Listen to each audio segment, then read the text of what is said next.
Oh, hey everyone, it's Justin again. All right, I went in a different direction with my contest entry. I'm working on a draft about a city. Here's what I have so far. The city was full of energy. People filled the streets, rushing from place to place. Cars honked, traffic lights changed color, and the smell of food drifted through the air. Huh, not too bad, right?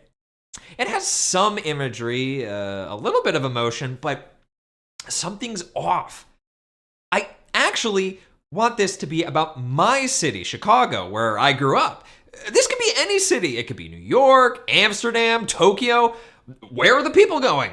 What delicious smells are wafting through the air? Are the lights turning red or yellow or green?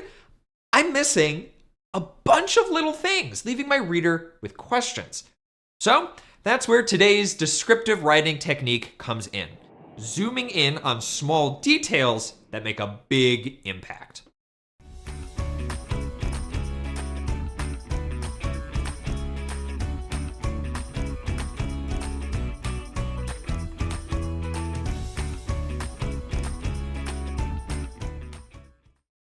When it comes to descriptive writing, what exactly is zooming in?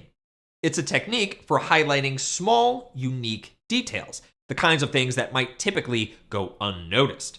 Instead of just describing a place, person, or moment in broad strokes, you zoom in and focus on the little things that make it feel real. So, why do writers use this strategy? Well, here's the thing. Being too general can make writing forgettable. Think about it. The words, "the city was full of energy," doesn't really tell you anything. It's like looking at a blurry picture.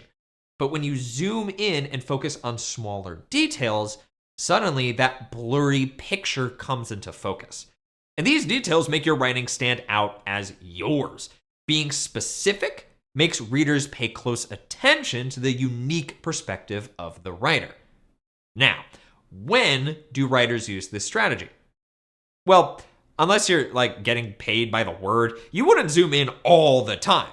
Think about how long and slow books would be if they did. But there are great times to use this technique effectively.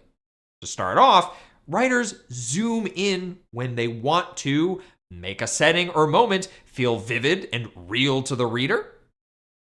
Like describing an old diner with cracked vinyl booths, seats sagging in the middle, and exactly one napkin left in the dented dispenser. Or they could draw attention to something small, but important for some reason. Like in a mystery story, a writer might zoom in on a half-burned note in the ashes of the fireplace. Or, lastly, writers may want to zoom in to highlight a subject's distinct qualities and their own personal observations. Like saying Grandpa's house always smelled like wood polish, and you could hear his old clock ticking loudly from anywhere in the house. You know what's really cool? You can combine this descriptive writing technique with all the others you've learned. You can zoom in with adjectives and adverbs to point out the unique qualities of what you're describing. And don't forget, imagery can really draw your reader into the smallest, slightest sensations you describe. And there's no better way to show your reader what's going on than by zooming into the specific things they can observe. All right, I think it's time for us to practice zooming in. Let's go back to my draft and try zooming in on the things I love about Chicago. I've got some pictures to help us, and we'll look at the small, specific details that stand out. Then, I'll show you how I'd write about them. Ready? Here's the iconic Cloud Gate sculpture, aka the Bean, during wintertime. Take a moment to really look at this scene. Instead of writing something vague like, "This city has a shiny, bean-shaped sculpture, tall buildings, and cold winters," what small details can I capture? How about soft, chunky snowflakes fall down on Millennium Park, dusting the Bean with a thin layer of white? A few footprints are left on the icy ground, circling the sculpture where crowds usually stand. Aw, check out the riverwalk where I used to walk my dog. Think about 3 small details that make this moment feel real. Here's how I would zoom into this moment in writing. At the Riverwalk, my dog lifts his little face to sniff the hot dog cart nearby with the city's skyline reflected in his eyes. I watch the tiny flecks of sunlight flicker on the water. Are we noticing the same stuff at first? Maybe not. But I'm using tools like adjectives, imagery, and strong verbs to pull you into what I want to share with you.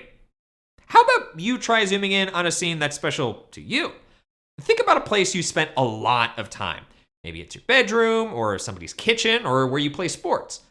Now, picture that place in your mind.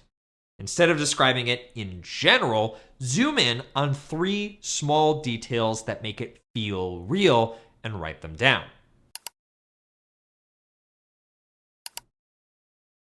Take a moment to review what you wrote. Did you show your reader the little things only you would have noticed? That's the real power of zooming in. It makes descriptive writing personal and unforgettable. And now that you've practiced it, you can start looking at the world the way great writers do, noticing the small stuff that makes a big impact. See you next time. Hey, hey.